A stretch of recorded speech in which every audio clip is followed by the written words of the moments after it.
नमस्कार, स्वागत आप सभी का वाइबियन बिहार झारखंड में। मैं हूं आपके साथ मुदिता।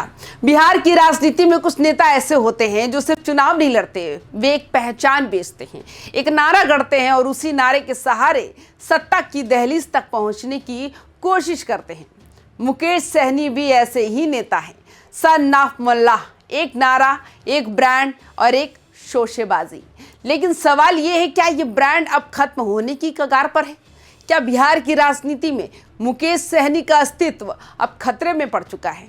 और क्या 2025 का विधानसभा चुनाव उनके राजनीतिक करियर का सबसे बड़ा झटका साबित हुआ है? आज की इस वीडियो में हम यही समझने की कोशिश करेंगे। भावना नहीं, नारे नहीं, बल्कि संख्या, जाति, सत्ता और रणनीति के आधार पर मुकेश सहनी की राजनीति की शुरुआत संघर्ष से नहीं बल्कि परफॉर्मेंस से हुई। मुंबई में स्टेज डेकोरेशन, फिल्मों की शूटिंग, लाइट, कैमरा सेट, यही से उन्होंने सीखा कि कैसे भीड़ को आकर्षित किया जाता है, कैसे इमेज बनाई जाती है। जब वे बिहार लौटे तो उनके पास ना तो संगठन था, ना जमीनी पकड़, ना कोई राजनीतिक विरासत, लेकिन उनके पास एक चीज थी, निषाद पहचान। उन्होंने खुद को पेश किया मल्लाहों का बेटा, निषादों की आवाज, दबे कुचले समाज का नेता। और बिहार की राजनीति में पहचान की राजनीति हमेशा से बिकती रही। 2020 का विधानसभा चुनाव मुकेश सहनी के लिए सपनों जैसा था। वे बीजेपी के साथ थे, एनडीए का हिस्सा थे और बीजेपी उस वक्त निषाद समाज को साधने की कोशिश में थी। नतीजा, विकासशील इंसान पार्टी के 4 विधायक, 4 सीटें भले ही छोटी संख्या लगे, लेकिन एक नए नेता के लिए ये बहुत बड़ी जीत थी। यही से मुकेश सहनी को गलतफहमी हो गई। उन्हें लगा ये जीत उनकी अपनी है, ये ताकत उनकी है, ये वोट उनका है। और यही से शुरू हुई उनकी सबसे बड़ी राजनीतिक भूल। 4 विधायक मिलते ही मुकेश सहनी खुद को राज्य स्तरीय नहीं, राष्ट्रीय नेता समझने लगे। उत्तर प्रदेश में दांव खेला, बड़े बड़े बयान दिए, बीजेपी पर दबाव बनाया। लेकिन बीजेपी कोई भावनात्मक पार्टी नहीं है, वो वोट देखती है, संख्या देखती है और विकल्प हमेशा तैयार रखती है। बीजेपी ने सहनी को संदेश दे दिया कि आप जरूरी नहीं है। और जैसे ही मुकेश सहनी एनडीए छोड़कर महागठबंधन में गए, बीजेपी को वही मौका मिल गया जिसकी वो तलाश में थी। गठबंधन में जाकर मुकेश सहनी ने सबसे बड़ी रणनीति गलती की। क्यों? क्योंकि निषाद समाज और आरजेडी का कोर वोट यादव, इन दोनों के बीच सामाजिक तालमेल कभी सहज नहीं रहा। आरजेडी का कैडर निषाद नेतृत्व को कभी पूरी तरह स्वीकार नहीं करता। महागठबंधन में मुकेश सहनी न नेता थे, न रणनीतिक केंद्र, वे सिर्फ एक उपयोगी मोहरा थे। और राजनीति में जो मोहरा होता है वो पहले चलता है फिर कटता है। अब आते हैं सबसे निर्णायक मोड़ पर। 2025 का विधानसभा चुनाव यही वो चुनाव था जहां तय होना था, मुकेश सहनी वाकई निषादों की नेता है या सिर्फ एक चुनावी प्रयोग। नतीजा क्या रहा? निषाद समाज का बड़ा हिस्सा एनडीए के साथ चला गया। विकासशील इंसान पार्टी अपेक्षित प्रदर्शन नहीं कर पाई। मुकेश सहनी खुद हाशिए पर चले गए। ये सिर्फ हार नहीं थी, ये राजनीतिक अविश्वास का वोट था। अब यहाँ समझिए बीजेपी की असली राजनीति।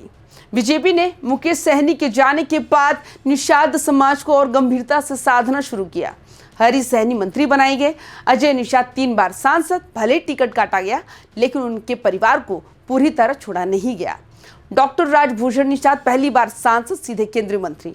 और अब रमा निषाद मंत्री, सिर्फ मंत्री नहीं, अब उनके दिवंगत ससुर कैप्टन जयनारायण निषाद की प्रतिमा की स्थापना। ये कोई श्रद्धांजलि नहीं, ये राजनीतिक संदेश है कि बीजेपी ने कैप्टन जयनारायण निषाद को निषाद समाज का प्रतीक पुरुष बना दिया। मुजफ्फरपुर और आसपास जहां भी उनकी पकड़ रही, मखाना बोर्ड, मत्स्य पालन योजनाएं, प्रतिमा स्थापना, ये सब एक साथ नहीं, सोच समझ कर किया गया है। बीजेपी साफ कह रही है कि निषाद समाज का नेतृत्व अब हमारे पास है। अब बात करते हैं आंकड़ों की। ईबीसी बिहार की राजनीति का सबसे निर्णायक वर्ग, 22 उपजातियां, कुल आबादी 9.64%, निषाद 2.61%। ये संख्या किसी नेता को लॉन्च तो कर सकती है लेकिन सत्ता में बनाए रखने के लिए पर्याप्त नहीं है। और जब वही समाज कई हिस्सों में बंटा हो तो एक नेता का एकाधिकार असंभव हो जाता है। आज की तारीख में मुकेश सहनी ना तो सत्ता में है, न निर्णायक सहयोगी, न गठबंधन के केंद्र में, न समाज के निर्विवाद नेता। उनके पास है एक नाम, एक पुरानी पहचान, कुछ समर्थक, बहुत सारी शिकायतें। लेकिन राजनीति शिकायतों से नहीं चलती, सत्ता से चलती है। अब सबसे बड़ा सवाल, क्या मुकेश सहनी का राजनीतिक रुतबा खत्म हो जाएगा? पूरा खत्म शायद नहीं, लेकिन मुख्य धारा से बाहर है। हाँ, पूरी तरह संभावना है। आज बीजेपी ने निषाद समाज के लिए मुकेश सहनी को अनिवार्य नहीं छोड़ा। और जब कोई नेता अनिवार्य नहीं रहता तो उसकी कीमत तेजी से गिरती है। मुकेश सहनी की कहानी बिहार की राजनीति की एक बड़ी सीख है। पहचान जरूरी है लेकिन संगठन उससे ज्यादा, नारा जरूरी है लेकिन संख्या उससे ज्यादा, भावनाएं भी जरूरी है लेकिन सत्ता सबसे ज्यादा जरूरी है। आज बीजेपी के पास निषाद समाज की कई चेहरे हैं, कई विकल्प हैं और मुकेश सहनी के पास सिर्फ उनका नाम। और राजनीति में जब नाम ही सब कुछ रह जाए तो समझ लीजिए खतरा असली है। तो सवाल यही है, क्या मुकेश सहनी नए सिरे से अपनी राजनीति गढ़ पाएंगे या फिर सन ऑफ मल्लाह के एक दौर की कहानी बनकर इतिहास में दर्ज हो जाएगा? यह फैसला अब बिहार की राजनीति करेगी।